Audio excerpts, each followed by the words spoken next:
before I begin, hi Coach. We went to school together, so it's been a while.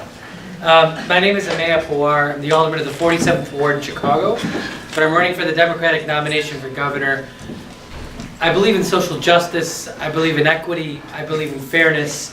I believe that most people believe in these things, but if we continue electing people who hate government, if we continue electing people who hate the institutions they seek to represent, well then your government at any level is not going to reflect the values that I believe that most people share.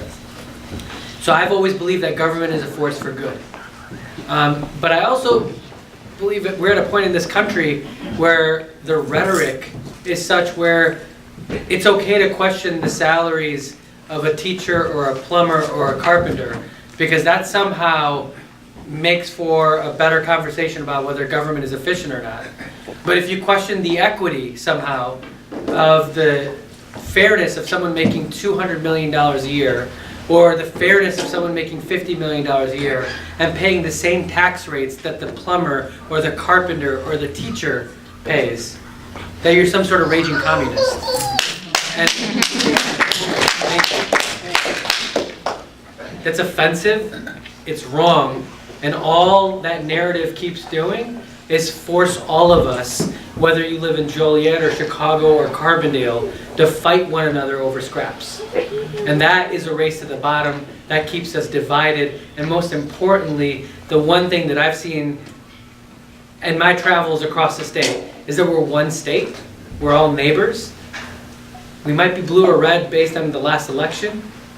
But at the end of the day, a state is like a family. It's a set of communities. Government is you. It is your representation. It is what you hope society should be. But we're never going to achieve what we want if we continue to elect people who hate the institutions they seek to represent. So I wanted to tell you a little bit about the tactics that I see Bruce Rauner and even Donald Trump using, and it's called divide and rule. I know something about it because my family's lived it. My dad was born in India under British rule. He was 5 years old when India gained independence. And the reason that his upbringing is important, not just to me, but I think as a good view on where we are, is that the British, through colonial rule, they were the few and the wealthy. And the Indians were many and countrymen.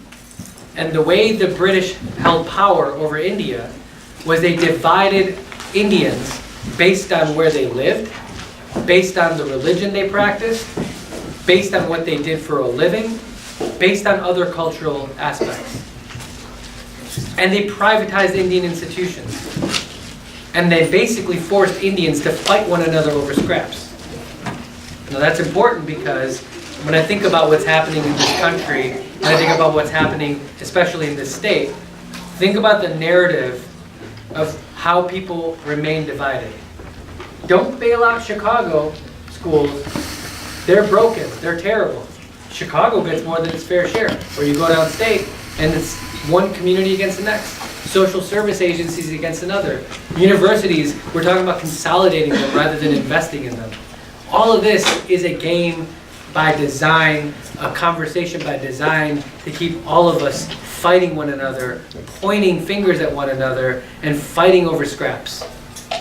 And if we continue to do that, we'll continue to divide ourselves based on blue and red and Democrat and Republican, when what we've seen around the state, and which I know all of you know, is the disinvestment in communities, whether it's through job losses, through automation or trade, or a lack of investment in public schools, or the over-reliance on property taxes to pay for public services.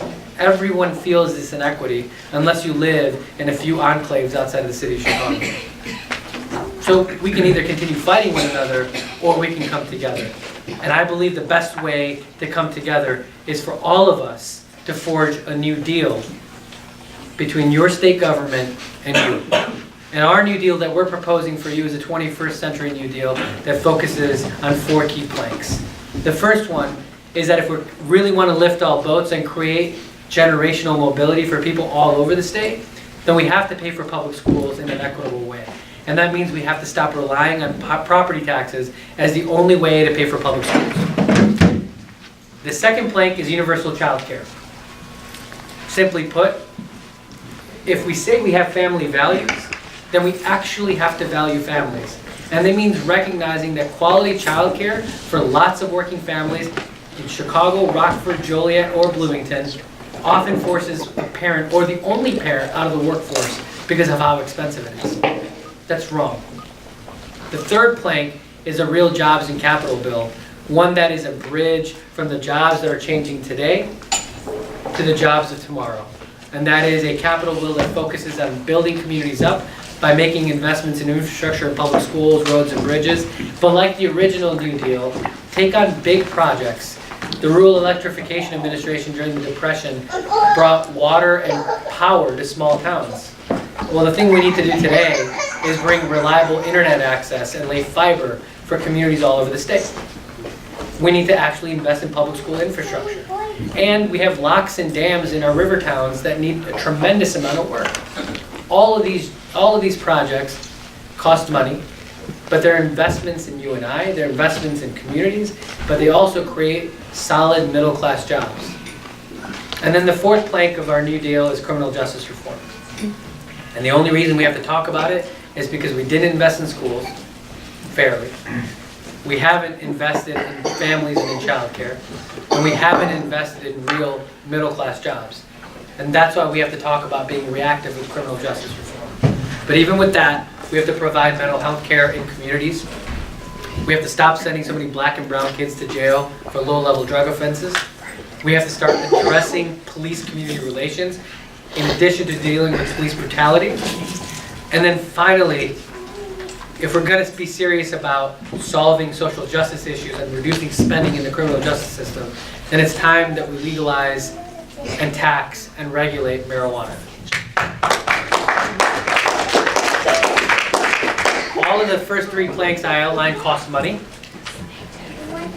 but it's time for the wealthy to pay their fair share.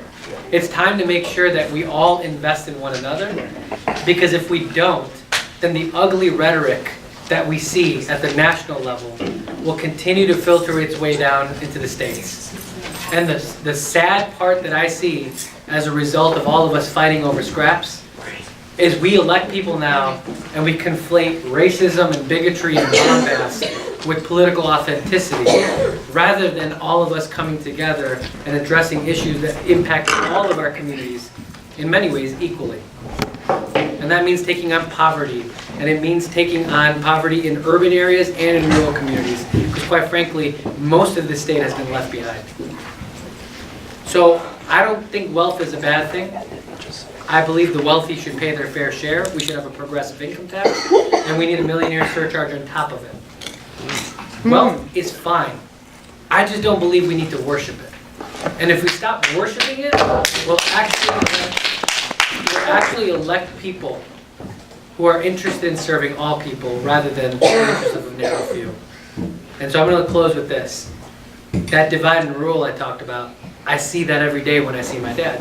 Like I said, he was born under British rule, and he was 5 years old when India gained independence. And the results of colonial rule was my dad grew up in a home without running water or electricity. Because they didn't have running water or access to clean water, he had typhoid as a young boy. Oh my God. He also grew up in a poor family where they had to live off of rations. The result of all of that, of being starving, sick, and poor, left my dad at 5'2".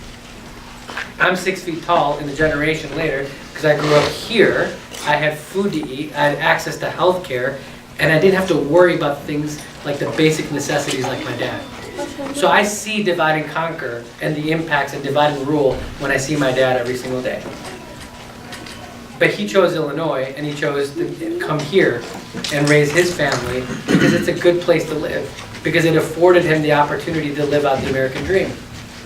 And so when I say all of this, and in closing, we're neighbors, we're one family, we have to start acting like it, and I don't believe that we write people off based on who they voted for in the last election.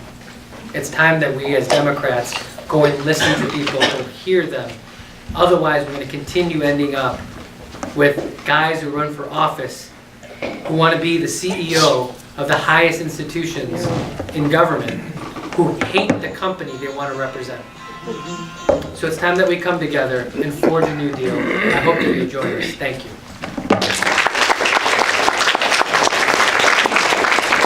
Can I ask a question? Yeah. So because you're an alderman in the city of Chicago, I know that you know a lot about police violence against the community. So what I want to ask you, if you would support the establishment of a permanent special prosecutor's office at the state level for cases of police violence? Yes. And, well, if not, but you just said yes. If not, what would you do to improve police accountability for their actions on the job? Well, I think, so the thing about police-community relations that I've seen is that I can speak to it in the context of disaster. Most knows this.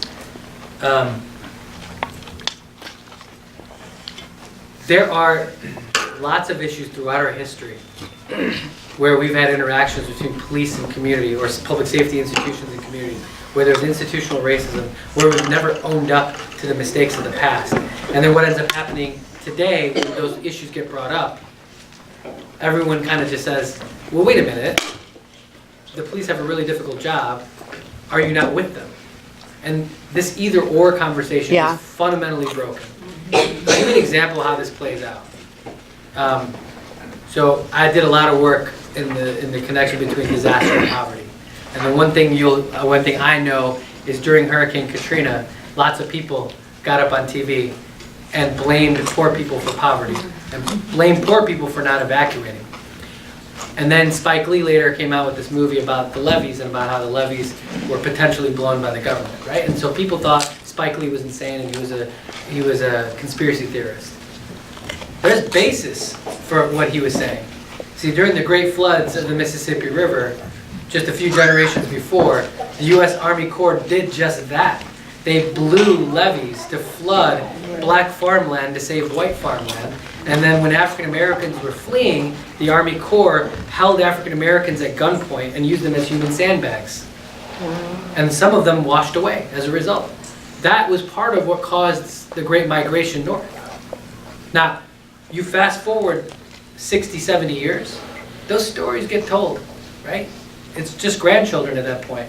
And so when people talk about police-community relations and institutional racism, and we don't apologize or make reparations for our actions of the past, this is how it plays out in my role. I've studied disaster and poverty, and I've seen this happen in disaster after disaster after disaster. I can go through a whole century of this stuff. My point is, mistakes get made. But when we turn the conversation between police and community relations into you're either with the police or against the police, well then we're all party to the institutionalization of racism, and that we have to be able to talk about it. I'll give you one last example, and this is where I always battle with the Fraternal Order of Police on this, because they always seem to want to go head to head on every case and never actually own up to the fact that when something egregious happens, you have to own it, and we have to have a conversation about it. I said this to them once. I don't see the teachers' unions rallying around teachers who are accused of sleeping with their students. Yeah. So why is it that when the most egregious cases come out, the FOP constantly rallies around every officer, rather than saying, wait a minute, let's have a conversation about this. So my point in answering all this is, institutional racism is real. That doesn't mean everyone's racist. But if we're not willing to talk about it, then we're all party to institutionalizing racism. Yeah. I'm a volunteer docent at the Field Museum, and I give school group tours all the time to kids from various socioeconomic areas in the Chicagoland area. Last week I gave a tour on one day to a school from Wilmette and a school from 76th Street. Yeah. And I toured the exact same hall to those kids. The prior knowledge that they had coming into our hall was night and day. The shoes I saw the kids wearing obviously were night and day. You had Air Jordans on some kids and clear hand-me-downs on the others. And then when it came to lunchtime, I heard some kids talking about sharing lunches because they didn't have, these were CPS kids, they didn't have lunches of their own. And you talked about equity in schools, and I guess I just see the so obvious differences in just how easy it is for some kids to do something like come to the Field Museum and how wondrous and also incredibly difficult it is for some kids to do something like come to the Field Museum. And I'm wondering, like, aside from just throwing money and saying, well, this is a school in a vulnerable socioeconomic area, we're just going to huck money at it, what are some, like, real systematic changes that can be made to, you don't want to decrease the value of a kid's education when they're living in a wealthier area, but where does this equity manifest in So schools? equity does not mean equal. Right. Equity means you spend more money where it's actually needed. The second piece is, it really is just about money. The thing that I find most troubling about education reformers is that they like to put discipline and uniforms down on black and brown kids, right? As if somehow black and brown kids are lacking in something that other kids aren't. But we wouldn't do that to anyone else in any other school district.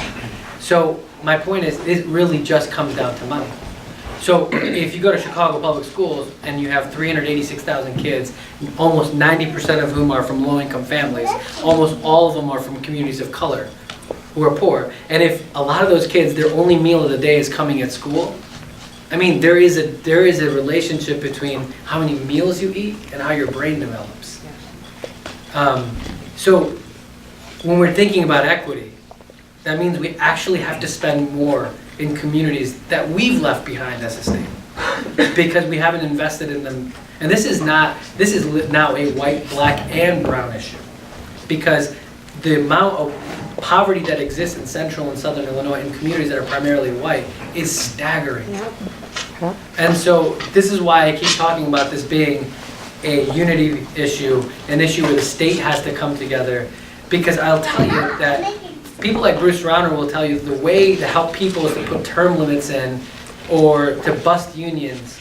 I can't think of a single time in history where hurting working people helps working people. Because if you can find that time in history, then I'll drop out of the race. So this comes down to fairness and spending money where it's most needed. And in public education, we are not spending enough. And this is a white, black, and brown issue. I mean, you go to communities like Galesburg or Harvard or East St. Louis or Chicago, you can see that this transcends race. So if not property tax, what system would you suggest? It has to be a progressive income tax. And it has to include a millionaire surcharge on top of it. And what I'm proposing is not some crazy lefty idea. This is what California did, it's what New York did, it's what Connecticut did. And by the way, California, just a little under a decade ago, was on the verge of economic collapse. And they have a surplus today, because they made tough decisions. And that means that raising taxes and raising them fairly is the right thing to do. And I'm not scared to say it. I'm unapologetic about it. There is no other solution. There's no way to cut our way out of this. There's no busting unions and taking money away and giving it.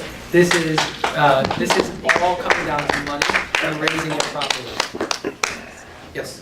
So what you're saying is that the money needs to go into the poor communities in order to support the families so that the students can learn better, not just put it into the school. Well, I think, so that's what we're talking on the spectrum. So the reason why we talk about schools, childcare, and jobs is these are all connected. Right. So when I think about childcare, for example, the idea that childcare is at minimum $1,200 to $1,500, if not more, depending on where you live, that's a lot of money. And so for a lot of families, it's often women who leave the workforce before they'd like to even, that have to stay home with the child, right? Now, the issue with that is you're taking one income out of the family, or in some cases the only income, and what that does over time is condemn that family to their current economic station. And there's no way to actually save or save for college, so there's that piece. When I think about jobs, look, there is another wave of automation coming. And it's worrisome, because it's not only coming to industries like the restaurants and hospitality, it's coming to trucking. Now, I don't know if anyone in here drives a truck, but the self-driving truck is less than 7 years away. And the occupation that people list most often on surveys as to what they do for a living is something related to transportation or logistics. Whether they drive for a living, or they do supply chain, or they work in hotels and motels, or truck stops, or something related to transportation and logistics. So you have all these people who are making solid wages today, $70,000, $80,000, $90,000 a year, driving a truck, who are going to be replaced by a computer. And there'll be a person in the truck who will be making 10 or 12 bucks an hour to supervise a computer. Now, as a society, fine, we're going to get lots of really cheap products, but lots of people out of work. And so the only bridge going forward in the next 7 or 8 years is if we want this national rhetoric to keep getting ugly, because it's going to get uglier with automation. The only response to that is to say, okay, how do we invest in communities and create real jobs for the future?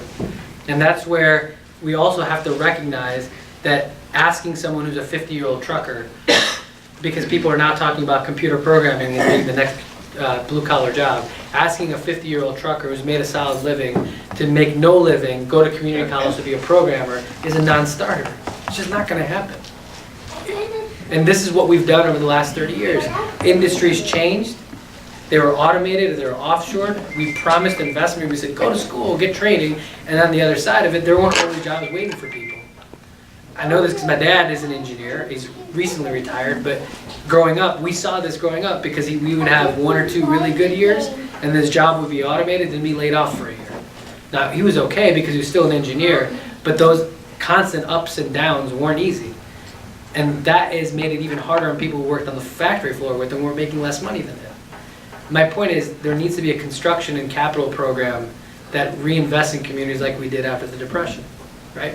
We used the CCC to build our national parks and trails.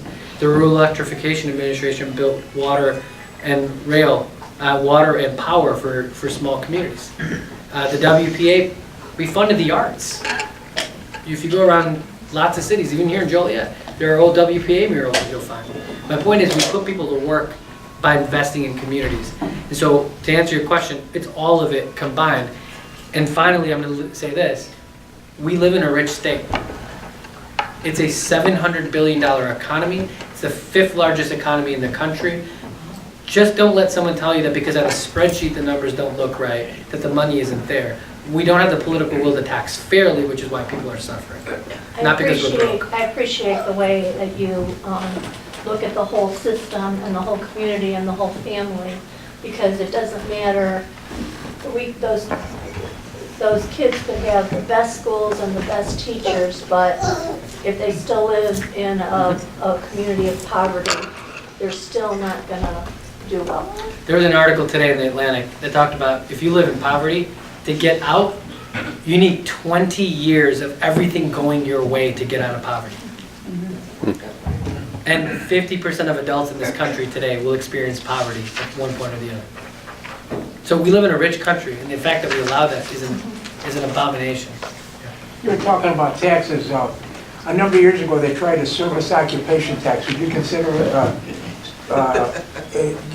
pushing for a service occupation tax? Can you tell me a little bit more Well, about service occupation tax is basically if somebody does a job that's labor only for somebody else and they get paid for that job, there's no item that transfers from one person to the other than labor. As an example, you go to a lawyer. He doesn't pay a tax on the services that he charges you. They tried that a number of years ago, I forget when. You could probably Google it and find out. But would you consider something like that? Because that's a tremendous income. That would be a tremendous income for the state to help us out in these hard times. I personally believe that expanding sales taxes on services are just as regressive as upping sales taxes. If we want to make things fair, income is the way to do it. Which is why, again, going back to public schools,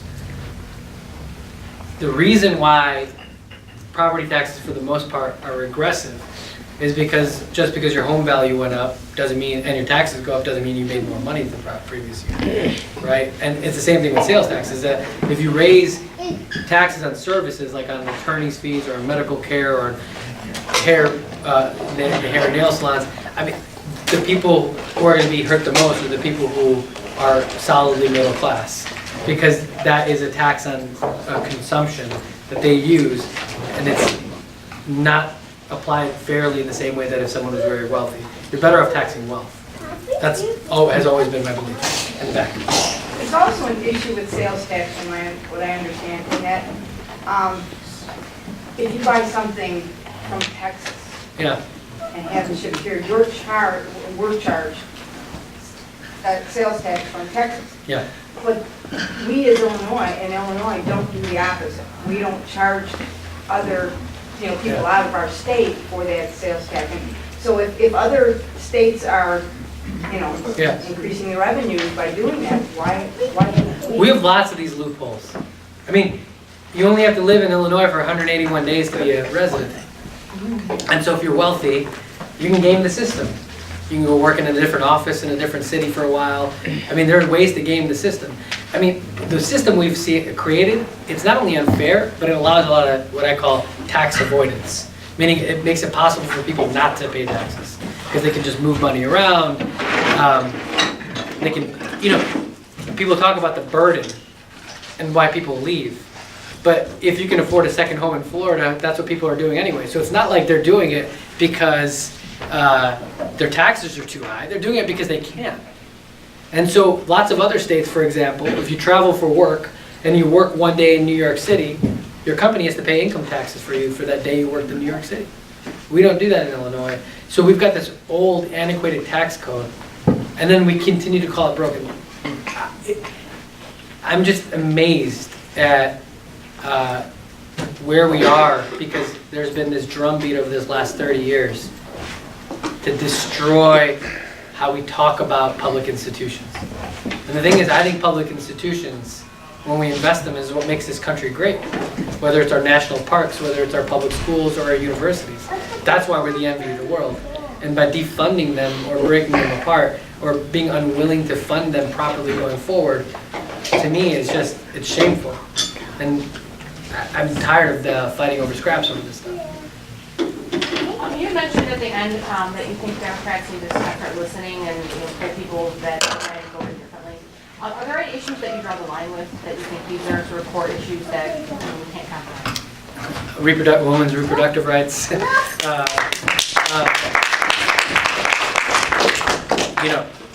I draw the line in, I don't believe that we should be giving, corporate bailouts and handouts without having a progressive income tax. I think there are some core values that I have. I believe that people deserve a living wage. They deserve paid sick leave.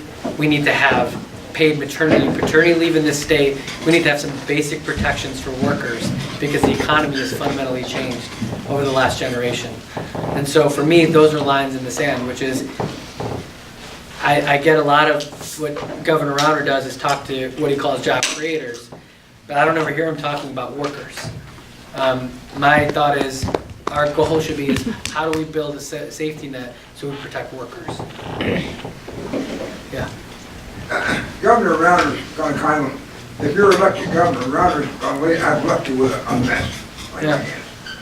Now, how do you plan to pay for the 100 billion in arrears of pension plans on top of the 12 billion that the state budget is in a shortfall? Mm-hmm. So there's going to have to be an income tax increase immediately, right? But the thing with the pensions that we have to remember is everyone talks about fraud, waste, and corruption in state government. So here's the thing. There are always people who are going to game the system and don't do what they should be doing. But the idea that there's $100 billion worth or $12 billion worth is just a flat out lie. It's just not true. The fraud, corruption, and waste in government, in my mind, is the narrative over the last 25, 30 years that we constantly have to do more with less. And then when you force government to constantly do more with less, then you do less with less. And then you have to come back to people and say, I'm sorry, we've had all these legacy costs by doing more with less. Now we have to pay for all of them. And by the way, you're already unhappy because you're not getting anything in return for the additional dollars that you're paying. And so my point is with the pensions, is stop passing fake pension reform that are going to continually be ruled unconstitutional by the courts. They are guaranteed and protected by the Constitution. That's the existing liability. Now, the thing about the $100 billion liability is that it is an estimate, a projection of what we think it's going to cost us based on how long people live, based on healthcare issues, based on other factors. And based on market returns, I should say, as well. What's going to destabilize things like market returns or hurt people's health care is if you start gutting public services and make it impossible for them to actually get care. That if you destabilize our bond rating and we keep continuing going deeper and deeper into debt and not able to actually borrow money for capital projects, well, that has an impact on the markets and what happens with our returns. So there are certainly things we can do to make sure that we pay those obligations, and that includes actually starting to pay them and not passing these fake reforms that the courts rule unconstitutional time and time again. The thing is, if we're going to be responsible and just simply tell the truth, we owe this money. And we owe it on a non-giving basis. It's not going away. We certainly can't wish it away, and we can't legislate it away. We have made changes to employees that have been hired after 2011. They have to work longer, meaning their retirement is later. They have to pay more into the system, and their benefits are capped. There have been reforms on new employees, but there is no way to constitutionally change that. So it's about owning it, putting a progressive revenue stream in place to pay for it, and then actually start to pay down these obligations. So I'm actually one of those state employees who's on the Tier 2 program. Yeah. My question kind of goes along those same lines. Are you proposing to pay for the budget or the pension shortfall strictly by new taxation, or would you be interested in looking at other ways to shift funding from other things? I mean, how are you? Because I've heard the 130 billion before as well, and that's what everyone knows. So, are you looking to just do a tax to pay off that, to bring that down, No, or would you look at grow. other ways? This is the one place where Governor Rauner is right, which is grow. Although he thinks busting unions is the way to grow, and that's never worked. The way to grow is to actually get people to start moving back into the state.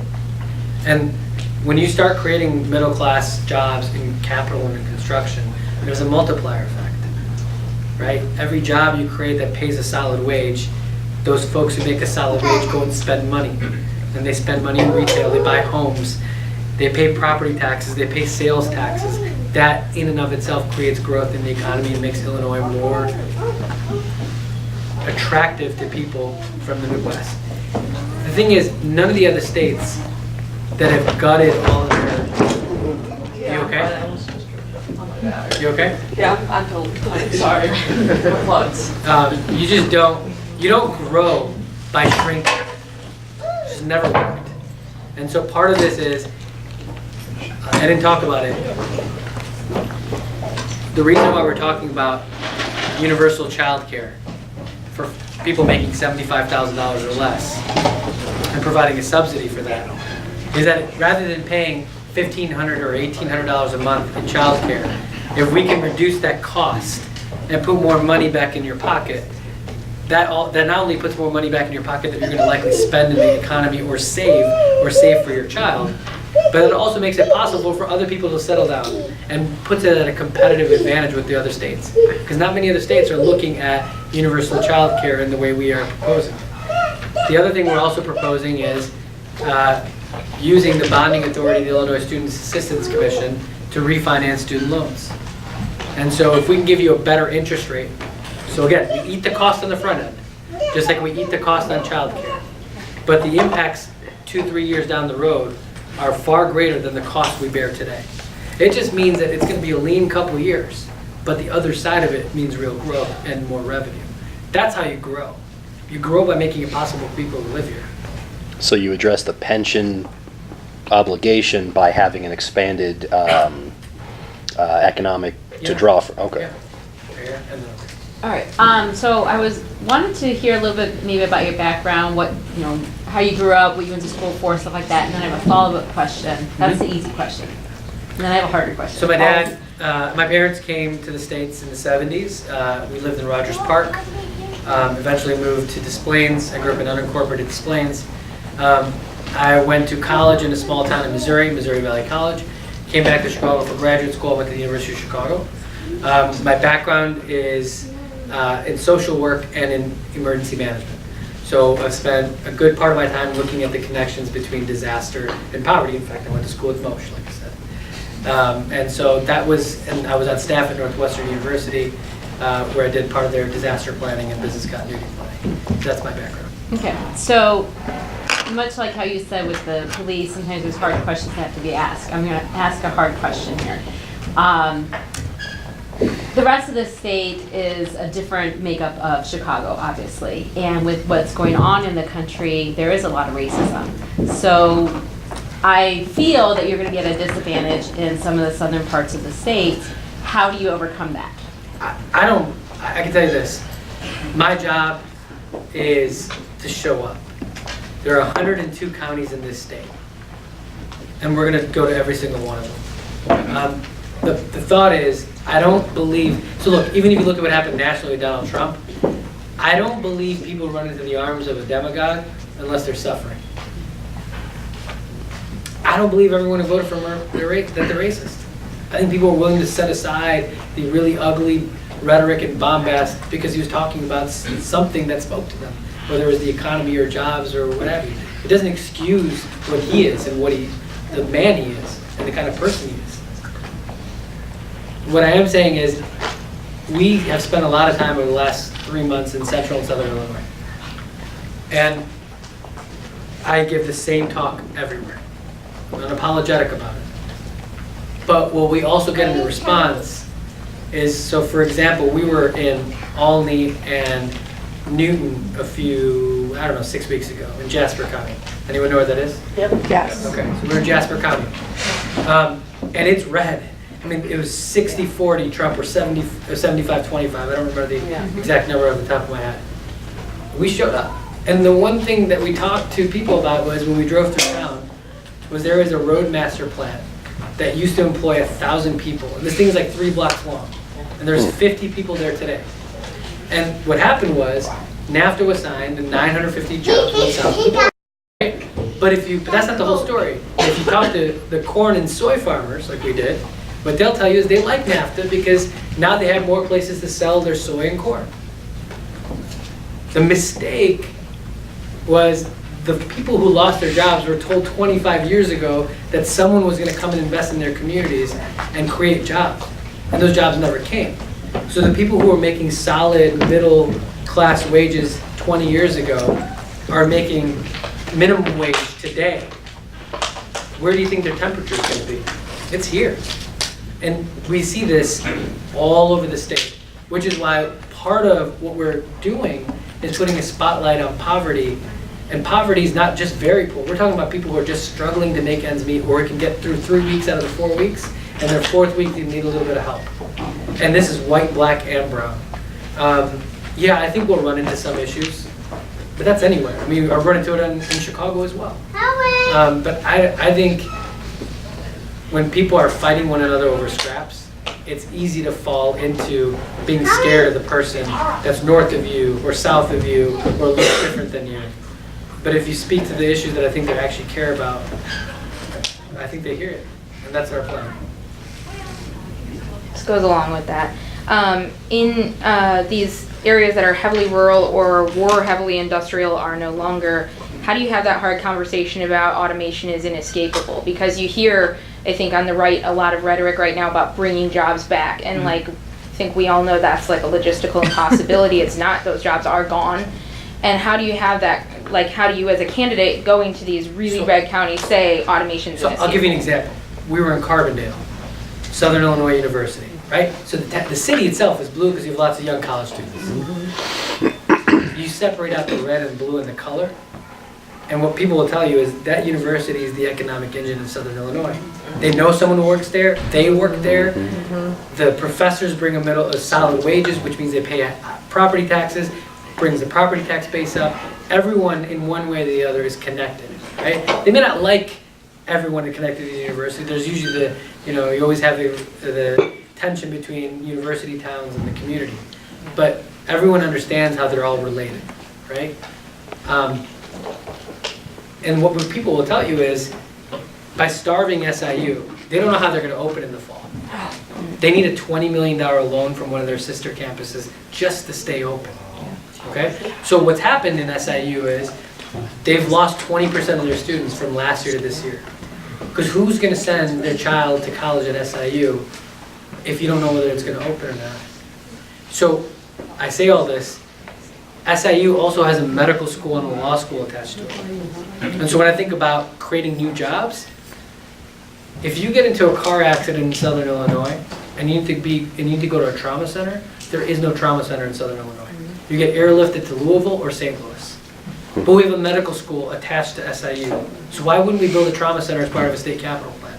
So that is a lot of trade jobs, a lot of union jobs. And by the way, with the trauma center comes lots of highly paid trauma surgeons and doctors and nurses and a tax base. So to me, there's so much low-hanging fruit. Our river towns, they're incredible, but we haven't made any investments in them. And so when we get away, or we know people who go to Michiana or Door County, but our entire western border is in Mississippi. Like, why haven't we done anything about tourism around our western border? And the thing is, the biggest driver of any state's economy is tourism. And there's a lot to do in Central Here on a tourism platform. Yeah, I mean, there's a lot to see and do, right? And the thing is, but that means you have to make thoughtful investments in communities. So you can see how Galena is doing well because it's on the Mississippi. Yeah. But we've got lots of river towns that have just been left behind. And Cairo is getting a lot of national attention, but there's no reason why Cairo couldn't be a tourist destination. Right. Really, it's the confluence of two major rivers. It just doesn't happen anywhere else in the country. And Popeye was born out on the Mississippi. So that's my point, which is people can, when you show up and are willing to hear people and have this conversation, not about trying to prove who's the most outsider's outsider or break everything down or destroy that person, but actually just say, look, we're in this together. If Chicago does well, you do well, and vice versa, but that means we need to be investing in one another. In the back. So I hear you talking about a progressive income tax for Illinois. So how do you propose that we get to a progressive income tax? There's two routes. First is a constitutional amendment, which is probably a heavier lift. The second route is you up the tax rate and you up the exemptions. Does that make sense? So you end up with a really high rate, but you build in exemptions, which functions the same way. The only problem is the politics and the commercials that go along with either route, right? Everyone's going to say, you're going to destroy the economy. But the thing is, we've been having the same conversation around the state. I think people are sold a bill of goods about a tax increase because when they see a tax increase, they think, I'm going to get hit again. When you do a progressive income tax right, so for example, in Iowa, they go from 2.9% to 9%. So on their lowest, their taxes are even less than what we pay here in Illinois for everybody. So, and they generate a significant amount of revenue, more than we do. I'll tell you why it even works. Does anyone in here know who the Illinois Policy Institute is? So they're like a very right-wing leaning think tank. So they had a great article 5 or 6 weeks ago about the Quad Cities, right, which is home to John Deere. And it's home to these executives and middle management and upper management. And they talked about how people work in John Deere in Illinois and in Moline and Rock Island. They work there during the day, they clock out at 5 o'clock, get in their car, drive across the bridge to Davenport and go home for the night. And then the article ends, full stop. And then they'll say, this is why Illinois is broken and terrible and everyone hates it here and they work in Illinois but they go across the bridge. But what the article won't tell you is what you get in Iowa, right? Those folks who are on the higher end of the spectrum are paying triple in property taxes. In income taxes. But you know what they get? They're not worried about their schools opening in the fall. They get stability. Their public services aren't in constant chaos, like ours are. And so that's what you get for fair taxation, is equal access and fair access to public services. And what we do is we elect people who don't need any of those things, and they don't understand why the rest of us do. Do you think there's any changes or institutional changes to government, to the way government is designed, whether it's changes in the powers that the governor has or the powers that the legislature has or its leadership have? that could make toxic and that could make the politics in Springfield less toxic? I think, again, you can do term limit. So I've term limited myself as an alderman, right? So I'm not running again. The thing is, though, that doesn't, I mean, it was the right decision for me, and I believe it was the right decision for my community. I think change in that regard is a good thing. But term limits, you guys have to decide as the voters. Do you want powerful local elected officials, or do you want powerful bureaucrats? It's a debate worth having. It's one that's worthy of debate. But it's not a panacea. It's just a shift of power where it resides. Do you want institutional knowledge with your elected officials if they stay there for multiple terms? Or do you want the power concentrated in a downtown office somewhere? That's a fair conversation, a fair debate. It just doesn't make things less toxic. I don't think it does. I think what we need is people who are accessible to us. Yeah. And so what you said about powerful local, the thing that's supposed to give them the power is us, right? Mm-hmm. Yep. Yeah. So, I mean. I agree. I mean, so I believe that there should be legislative, there should be term limits on legislative leadership. So you couldn't be speaker for 30 years, or you couldn't be Senate president for 30 years, or you can't be, or I think there should be term limits on the governor. 2 terms is a good amount for the chief executive. But it's not a panacea, and certainly putting down term limits isn't going to bring jobs in sense. It's just a lie. It's not true. Again, it's like the same narrative of how many times in history we're hurting working people help working people. And holding up a budget for all of this stuff is just nonsense. I think if we weren't in a place where we weren't so divided, and I think we're divided in this country based on economics. How do we, I mean, I was reading about the governor of Minnesota. Yeah, who's wealthy, by the way. Dayton, right? Yeah, who's a billionaire. We were talking about earlier? Yeah, I mean, Minnesota raised taxes on the wealthy, Yeah. invested in universal pre-K, invested in schools, and they have a budget surplus. Right. I mean, think about it this way. They also created 176,000 jobs. Yeah. Let me give you another example. How many times were there economic shocks after the Great Depression? After we forced the New Deal, put the New Deal in, it wasn't until the late 60s and early 70s with deregulation and Nixon that we started seeing the ups and downs of the economy. Now, there are lots of reasons for that. But we actually had a solid middle class, a real middle class. And we don't have that now. And so, I saw an article yesterday that $100,000 in income in San Francisco is considered a low income now. And so my point is the divide is growing. And the divide is growing in a way that it transcends race and class, because everyone's kind of in the same boat. And so we can either, in this same boat, fight one another, or recognize that if we just elect people who are going to make things fair, that we're in a better place. Again, it doesn't mean demonizing wealth, it just means we stop worshiping it. What do you see with universal health care for the state of Illinois? I'm a retired teacher and a retired state employee, and my insurance is through the state of Illinois, and I can't go see a doctor now without paying the cost up front because I'm being taken to collection agency because the state of Illinois will not pay my bills. Yeah, I think we're watching California very closely. California is going to the way of single payer. And I'm worried about, the governor's talking about vetoing HB 40. Yeah. If he continue doing this, and he talked about making cuts to Medicaid, brags about it, then we have to go the way of California, right? And I think one of the ways you can do it is, you have healthcare companies that are generating a massive profit. They get a tax on their profit that gets assigned to a fund that the state can use to help subsidize healthcare for everybody, in addition to the Affordable Care Act. There's ways to be innovative with that. And I think California is leading the way. California, by the way, has a temporary disability account program where you pay into it as an employee, and then if you have a child, you can take paternity and maternity leave. And so there are lots of things that California has done that is on the innovative side that supports working families that I think we can learn from here in Illinois. Okay. You spoke about wealth in a second ago. Obviously, this is going to be a very expensive race to run, Yeah. so money becomes a factor whether we want it to or not. So what is your plan to, go up against the millions of dollars that are some of your candidates are going to have? So, we raised $330,000 this first quarter that we were in the race. Our plan is to get to $3 million. I think, we can be very competitive. I can't compete with someone dollar for dollar if you've got $1 billion. I mean, there's just. So what's your plan B then?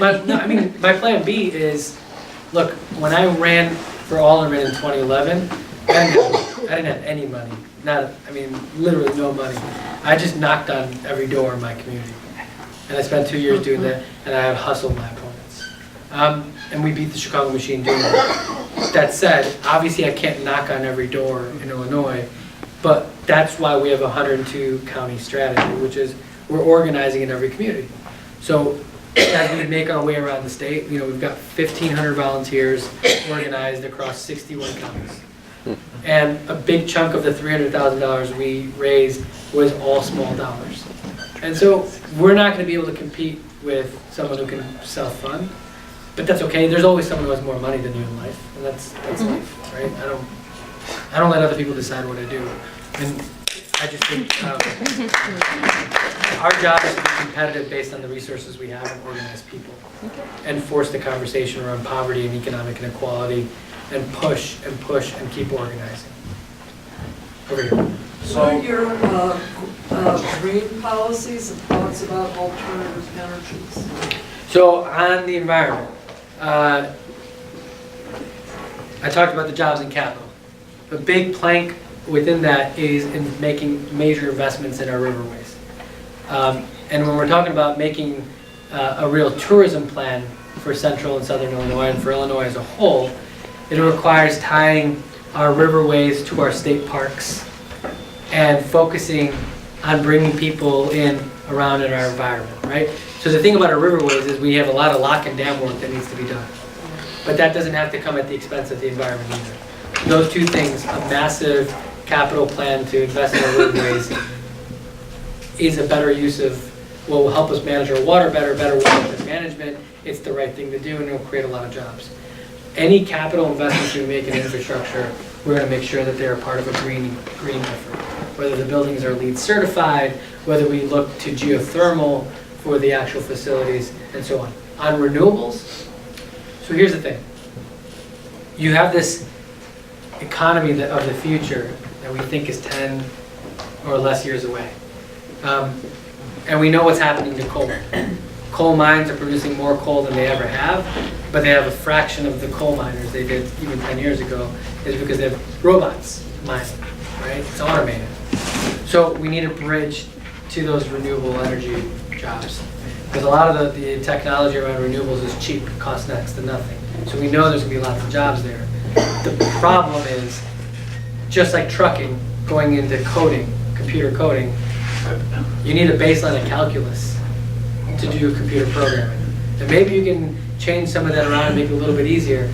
But again, asking someone who just got their job automated after 30 years to go be a coder in community college and have to figure out how to make do, that's just not going to happen. It's the same thing with renewables. We need to build that industry out and invest in it, but in the interim, we need a bridge to those jobs.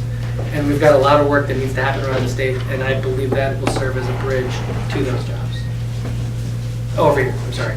So, since we do not have a budget, and right now, with the MAP grant funding, but Illinois has always been unkind to their higher education students. Yeah. How would you, as governor, bring back more students back to Illinois instead of having them go to Iowa or out of state? So it's rejecting what the governor is planning to do with this. Okay, so look, his plans.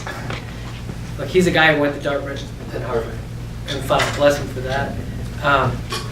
The problem with his view right now in higher ed is he looks at Eastern and Western and Southern and says, well, why does each school teach political science and philosophy or religion or the arts? Why don't we have Eastern be the art school and Southern be the school for engineering? It's a very elitist view of the world. Because that's like saying, oh, you live in Southern Illinois, you're only going to be able to do this. And the thing about going to college and inquiry, and as someone who spent a lot of time in graduate school, is it's about love of learning and making opportunity available to everybody. And he looks at these schools and doesn't see the rankings, so he thinks they're not good schools. But what he doesn't understand is, like, for example, NEIU, which is up by me, serves lots of students who have to work 1 or 2 jobs and they go to school part-time, or they have children. So it takes them 7.5 years to graduate. So on paper, he sees that number and he says, well, it's a terrible school because it takes them 7 years to graduate. What kind of school is it? Without thinking about the life that people lead. Or he looks at Chicago State and he says, this is a terrible school. Without seeing the opportunities that Chicago State creates for the community that it serves. So he sees that Chicago State is primarily attended by African Americans. And he says, well, look at the numbers. I'm like, but look at CPS. If we invested in CPS, you'd have more kids that were college ready, right, at Chicago State. But Chicago State provides kids an opportunity to get up to a place where they are college ready and then get a college degree, where no other university is doing that. And so my point is, these schools serve a purpose. Not everyone can go to Harvard. And not everyone can go to Dartmouth. I mean, my own example is, I didn't do very well in high school, so I had to start a community college and then make my way to Missouri Valley College. I ended up at the University of Chicago, but that was because I had to work my tail off my entire 20s to get there. But the opportunity was there. His plan is to strip away that opportunity, that if you start somewhere small, you still couldn't end up at an elite institution. And so my point is, just like I believe we need to invest in our schools, we need to invest in our institutions of higher learning. Those two things are connected.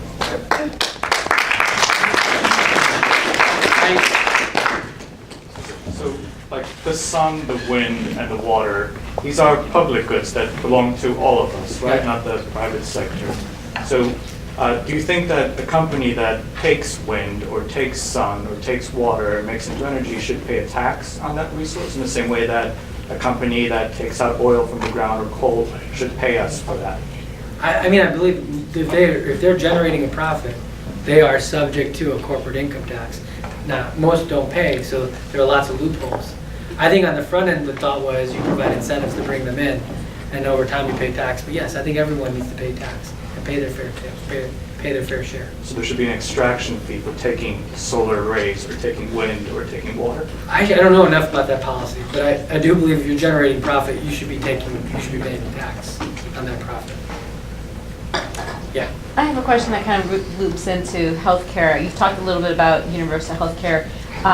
My concern is our food and the food that we give our children and what that does to our health long term. Do you have any insight on anything like that on your platform? It's okay to say no if you don't. I mean, we were in East St. Louis a few weeks ago. And if you know that some of the history of there, Monsanto created their own village so they don't have to pay taxes to East St. Louis. And basically what they did was they destroyed the environment in the name of food. And you go there, you can see. I mean, look, there are lots of neighborhoods that have been left behind in Chicago. East St. Louis is just like that. But to me, it reminds me of what Katrina did to New Orleans. And yet, this is not a disaster. This is a natural disaster. This is an economic disaster. So I say that about food because you have companies like Monsanto that basically stop any real progress in how we label our food, what's in our food, transparency in food, and yet we keep letting them get away without paying taxes and then destroy the environment. And destroy our food. So here's what I tell Governor Rauner wants to consolidate local units of government. Well, how about we get rid of the town that Monsanto and Pfizer created so they don't have to pay taxes? And get rid of them and make them pay taxes to everybody, because that, to me, means that they can start making good and trying to repair all the damage they've done to communities around the state. I got a couple more. Kia? I do know that you've talked about cannabis legalization in the past. Since we are talking about tourism, In Colorado, they generated $77 billion in tourism revenue. Yeah. $1 billion in tax revenue. And down the state, because we are an agriculture state as well, hemp is a crop that is much easier on the land, much more hardy, can grow in all kinds of circumstances. And then I feel like if we consider legalization, that also brings people into the state to live in the state, as they did in Colorado. Yeah, I think, look, legalization, there's a couple things. One, even in Chicago, we've decriminalized smaller amounts of possession of marijuana. And you look at who's getting arrested, black and brown kids still. So there is not an equal application of the law. So I think at this point it's just time to legalize. It just doesn't make sense. We're spending all this money in the criminal justice system for pot. It's just... Well, and as we talked about before, states where there's legalization have shown up to a 25% decrease in opioid overdose and opioid addiction because it curbs some of the withdrawal symptoms. Look, I was the first alderman in the city of Chicago to do a lot of medical cannabis dispensaries. And it wasn't an easy conversation. Even I was like, okay, what does this look like? And when you actually get down to it and you actually learn more about it, there are a lot of people who are suffering, whether it's to manage their pain, manage trauma, that use medical cannabis.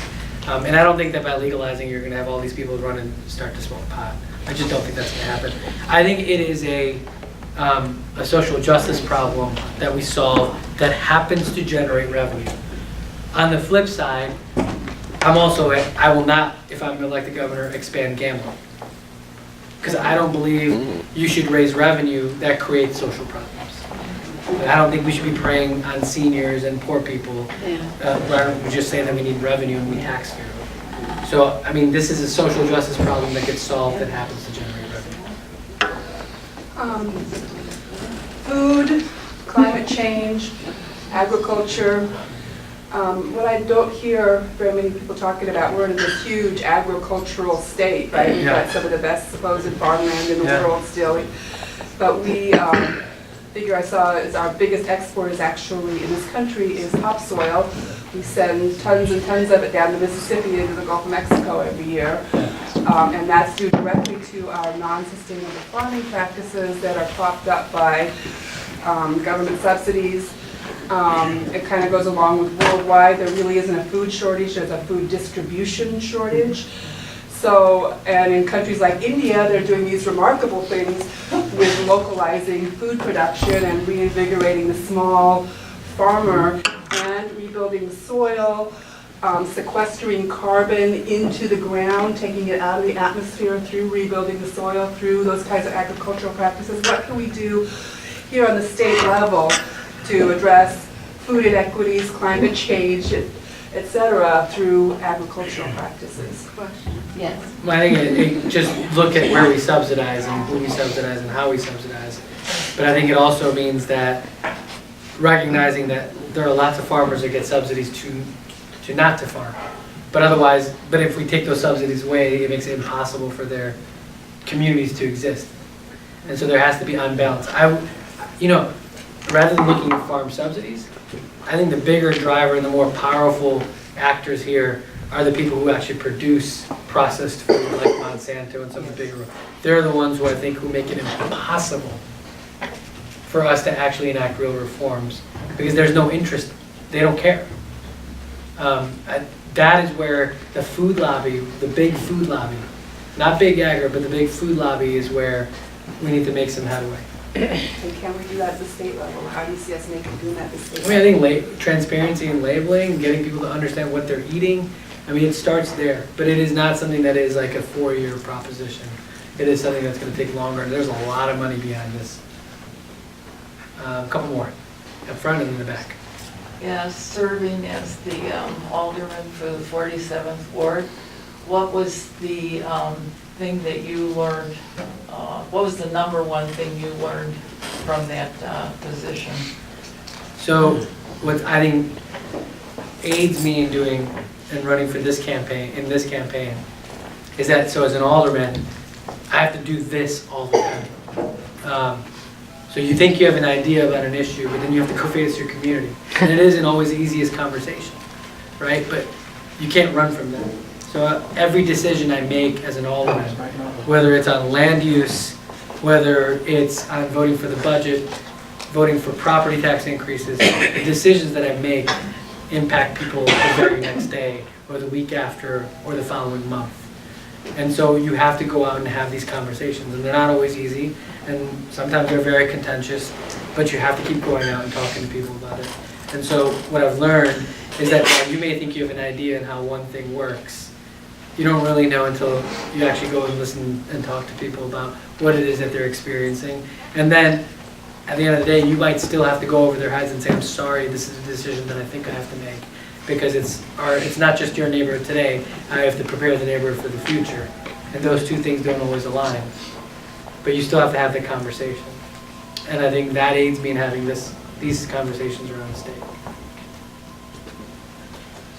The University of Chicago has a $7 billion endowment that's completely untaxed, while the rest of the universities in our state struggle, as you mentioned, in order to make up funds or shortages. Do you think that money should be redistributed between the colleges and universities in our state?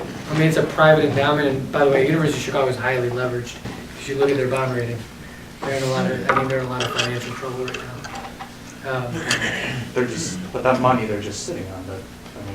Yeah, but I don't know that going after endowment in that way makes, I just don't, there's not a legal way to do that either. But people donate to the university. They make profits on the endowment, right? They invest it and they get a return. Yeah. Can that be taxable? I think there's some people who believe it should. I just think that, you only have like 3 or 4 universities that have that kind of endowment. And then if you start trickling that down to like universities like U of I, or even other smaller private colleges who have a tiny fraction of that, I think you run into some hazardous situations where not many universities have that kind of endowment. It's like Harvard, Northwestern, University of Chicago. Notre Dame. I don't even think they're in the billions. They're 9.5 right now. Are they? Yeah. Okay. Well, you want a special surtax on millionaires. Why not have a special surtax on really, really rich universities? Because lots of those really rich universities also heavily subsidize tuition using their endowment. So I don't know. I just don't know that is. It's a lot of political capital. For reference, my husband and I went to Notre Dame, and the base tuition right now at Notre Dame is $55,000. My husband is from Minnesota. He was also admitted to the University of Minnesota. In order to get him to go to Notre Dame charged him $19,500 a year, which he took out 100% on loan. And they did that to exactly match the University of Minnesota's tuition. So if he had gone to the University of Minnesota instead, that would have cost Minnesota taxpayers money. But instead, his tuition subsidy, as you're saying, came out of Notre Dame's $9 billion. Because of the endowment. Because of the endowment, that's right. I just think you're going after like 5 or 7 or 8 actors when there's a lot more money on income with individuals and corporations. It just seems like a lot of political capital to expend for not a lot of return. It's just peanuts in the scheme of things. So you have 2 universities that you're attacking in the state of Illinois. I think it also puts a negative interest on endowments. If Yeah. you're hacking it, then who's going to give it to schools money? Yeah. So I just think it's attacking 2 or 3 actors in a state, or a few actors around the country that I don't think nets you what you actually. So it doesn't concern you that there's this vast amount of inequality within the university systems, that a few universities get all the rich students, get all the rich alumni, who then throw in a ton of money and essentially concentrate wealth in a few universities. You're not concerned about that? I think the opportunity side is the most important side of it, which is like, there are lots of wealthy people who give to the University of Illinois who've done well for themselves. I just don't know that I think what you're trying to get at is you should be taxing the wealthy people who are giving to the university, not the university itself for getting wealthy people to donate to it. Because again, it's peanuts in comparison to the people who are driving income inequality. I don't think University of Chicago or Harvard is driving income inequality in this country.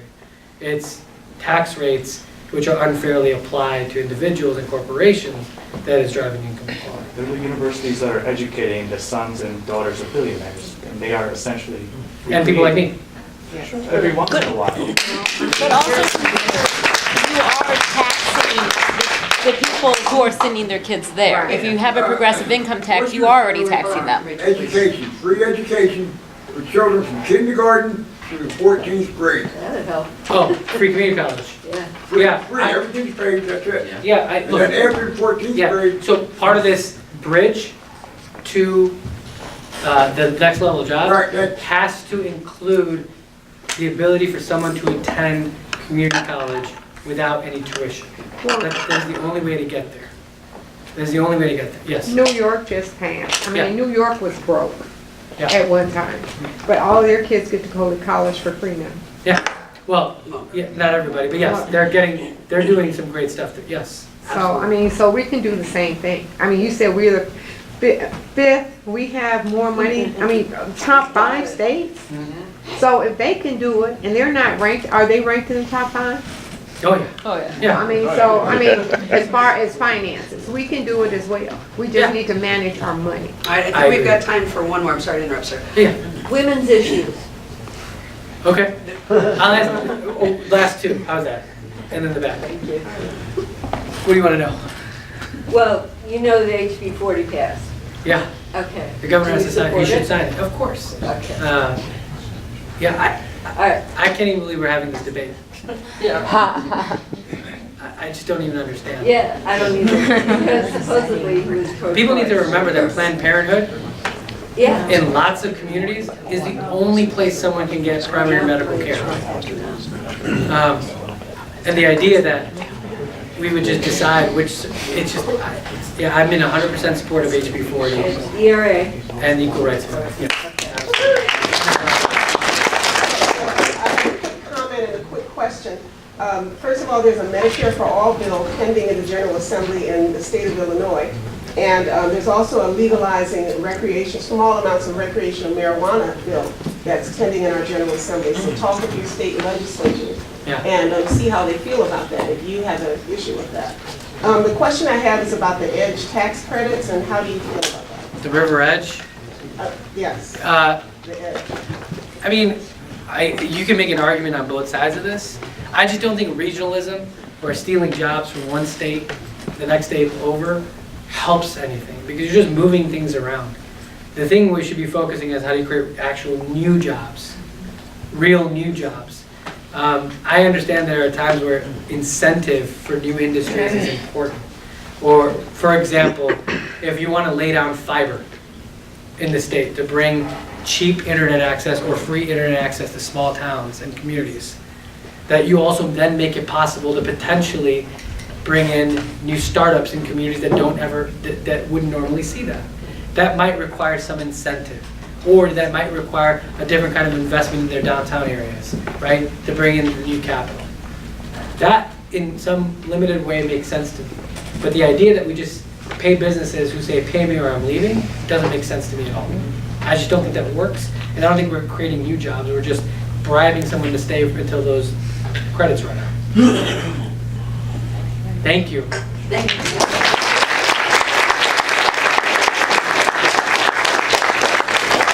Before we go, I just want to thank Nikki and the Will County Progressives for having me here today. And then finally, if you're interested in learning more in our campaign or getting involved, if you want to help us out, write a check. It's Pawar, Pawar, 2018.com. Thank you so much.